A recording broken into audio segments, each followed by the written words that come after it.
आफिया सिद्दीकी के खामद ने अपनी तरफ से पूरा जोर लगाया, लेकिन आफिया सिद्दीकी नहीं मानी कि मैंने उम्मत मुस्लिमा पर किसी भी तरह का अपने रिसर्च किए गए जो भी मेरे पास तजर्बात हैं उनका गलत इस्तेमाल नहीं करना है। तो इसी के खामद ने एक ऐसा इल्ज़ाम लगाया कि जो किसी के जहन व गुमान में भी नहीं था।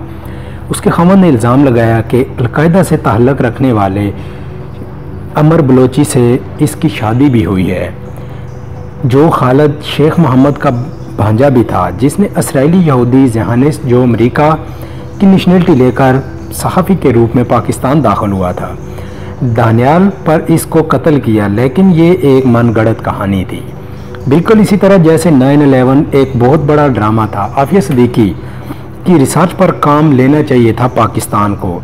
हर सूरत FBI ने हर सूरत इन पर इल्ज़ाम लगाए कि वो अलकायदा की एक एजेंट है, कभी कुछ कभी कुछ।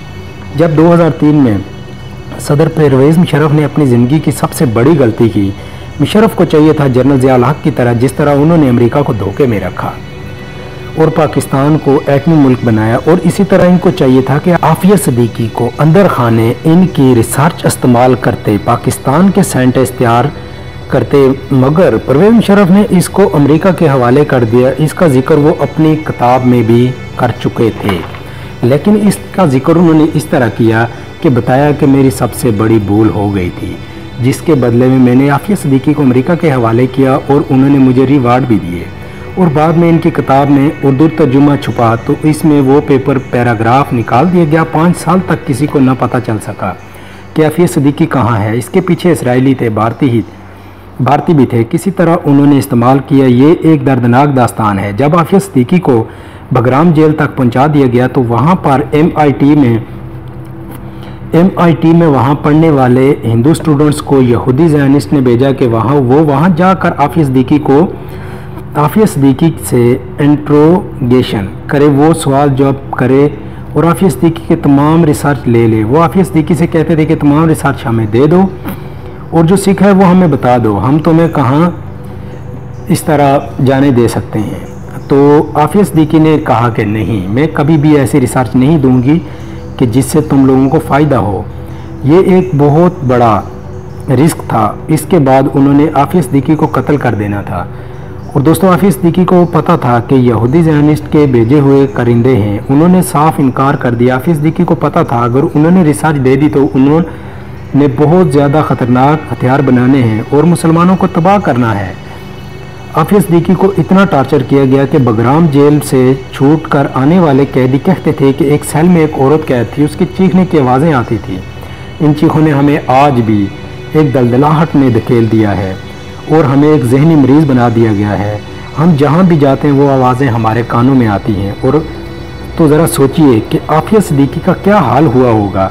फिर आफिया को उन्होंने इंजेक्शन लगाए। फिर सोचिए ज़रा, अमेरिकी यहूदी ज़ायनिस्ट हर किसी को मार देते हैं। सोचिए ज़रा, फिर आफिया सिद्दीकी को क्यों ज़िंदा छोड़ा।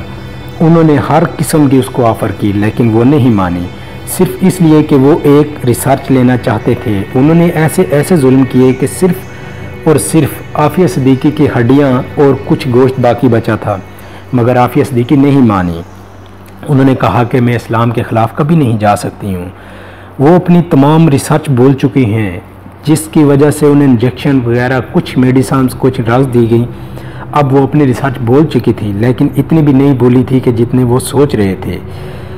इतने जुल्म के बाद भी आफिया सिद्दीकी कहीं ना कहीं ज़िंदा बाकी बची थी। इसके 2 बच्चे भी मार दिए गए थे, इसका रेप भी हुआ। इतना जुल्म शदीद कि तारीख़ में इसकी मिसाल नहीं मिलती। लेकिन उनका इरादा मुसलमानों के ख़िलाफ़ ख़तरनाक था, मगर इसने अपना मुंह नहीं खोला। रिसर्च के बाद भी ये मुसलमानों को मार देंगे, इस चीज़ का आफिया सिद्दीकी को ख़तरा था और एक औरत के मौत को तस्लीम करना गवारा किया, मगर सिर्फ उम्मत मुस्लिमा के लिए कि उम्मत मुस्लिमा को नुकसान न पहुँचे। ये थी आफिया सिद्दीकी की असल कहानी। जब ये नाकाम हो गए तो आफिया सिद्दीकी को झूठे फायरिंग का इल्ज़ाम लगाकर अमेरिका ले गए और फ्री मेसन के जजों ने इसको 86 साल की कैद सुना दी।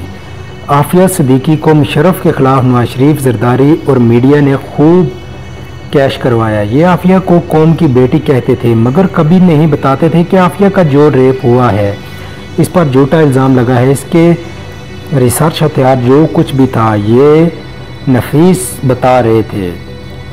اگر ایوام ہیڈلی جو برطانوی صحافی تھی اگر مسلمان نہ ہوتی تو نہ پتہ چلتا کہ عافیہ صدیقی 650 نمبر کی قیدی ہے، اس پر ظلم ہو رہا ہے، تو کسی کو بھی پتہ بھی نہ چلنا تھا۔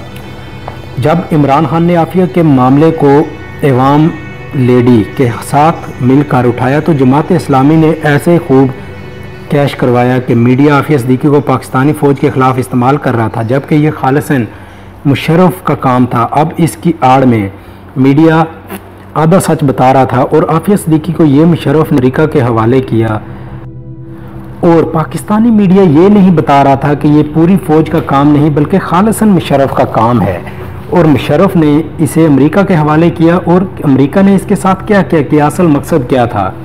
نواز شریف جب اقتدار میں آیا تو اوباما کی جانب سے کہا گیا کہ اگر پاکستان خط لکھتا ہے تو عافیہ صدیقی کی جان بخش بھی سکتے ہیں اور اس پر کام بھی کر سکتے ہیں، لیکن فری میسن، ایلومیناٹی اور CIA بالکل بھی انکار کر گئے تھے۔ نواز شریف کو بالکل منع کیا کہ عافیہ کو 3 لوگ دیے گئے جیل میں اپنی بیانات کی صفائی دینے کے لیے، دفاع کے لیے، مگر اس نے یہ بول کر ان کا انکار کر دیا کہ یہ لوگ مجھے پھنسانا چاہتے ہیں، یہ لوگ گیم کھیل رہے ہیں کہ یہ لوگ مجھے پھنسانا چاہتے ہیں، یہ لوگ گیم کھیل رہے ہیں، میرے ساتھ مزید مجھے بدنام کریں گے، اس لیے میں ان کی مدد نہیں چاہتی۔ نواز شریف کو بھارت اور CIA نے منع کر دیا تھا کہ آپ نے عافیہ کو کچھ نہیں کرنا، اس وجہ سے انہوں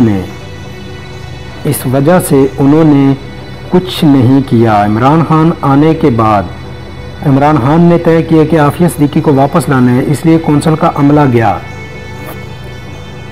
ان سے ملنے، پہلا خط سامنے آیا، اب مزید اس پر کام ہونے جا رہا ہے اور عمران خان ایکٹیو ہو چکے ہیں اس وقت عافیہ کے معاملے پر، اور اب اس پر کام جاری ہے۔ یہ تھی ڈاکٹر عافیہ صدیقی کی کہانی۔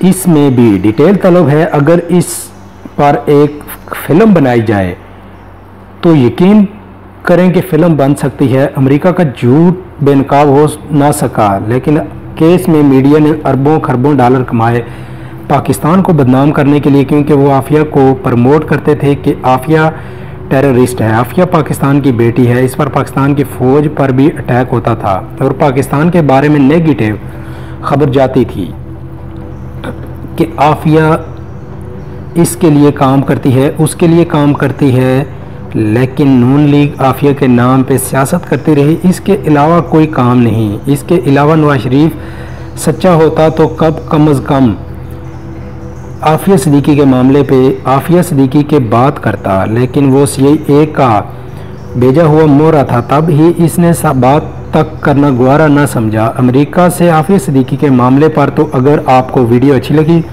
ہو تو چینل کو سبسکرائب کریں، بیل آئیکن کو پریس کریں تاکہ اس طرح کی انفارمیٹو ویڈیو آپ تک بآسانی پہنچتی رہیں۔ تو انشاءاللہ ہمیں دیجیے اجازت، تب تک ملتے ہیں نئی ویڈیو۔